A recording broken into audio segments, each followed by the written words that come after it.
La distinction à faire entre un investissement et un prêt à votre société par action. Ici Serge Girard, avocat du cabinet Force Légale. Lorsque vous devenez actionnaire d'une société et que vous investissez des sommes d'argent dans cette société, l'argent que vous avez fourni devient la propriété de l'entreprise.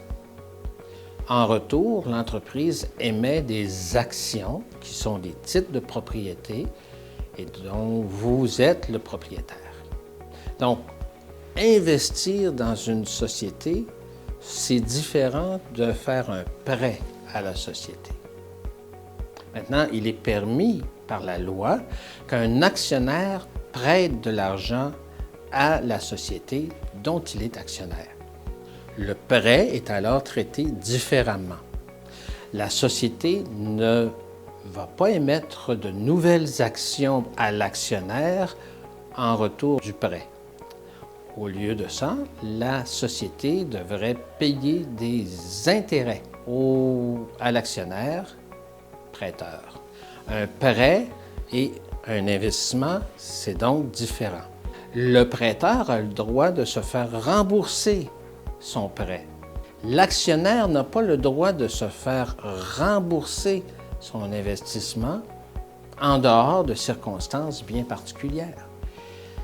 Les conflits viennent lorsque les actionnaires ont mal ou n'ont pas documenté les sommes d'argent qui sont fournies à l'entreprise, qui n'ont pas bien déterminé s'il s'agissait d'un prêt ou d'un investissement. C'est souvent le cas des gens qui ont fait leur incorporation par eux-mêmes, qui ont rempli le formulaire auprès du registraire des entreprises, mais n'ont pas complété l'organisation de la société.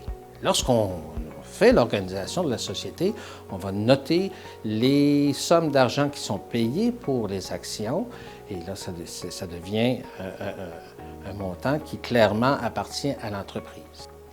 Si ça n'a pas été fait, il est tentant, surtout si l'entreprise commence à avoir des difficultés ou tout simplement si on n'est plus heureux de travailler dans l'entreprise ou avec les co-actionnaires, de vouloir traiter cet apport d'argent-là comme un simple prêt et de se le faire rembourser.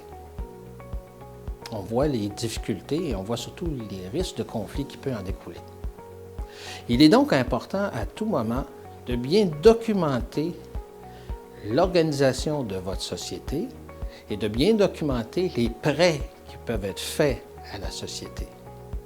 En travaillant avec votre avocat spécialisé en droit des affaires, vous serez en mesure de mettre en place une documentation qui vous évitera de perdre votre temps et votre argent en conflits inutiles. Je suis Serge Girard, avocat spécialisé en droit des affaires du cabinet Force Légale. Et pour toutes vos questions relatives à l'organisation de votre société, faites appel à nous.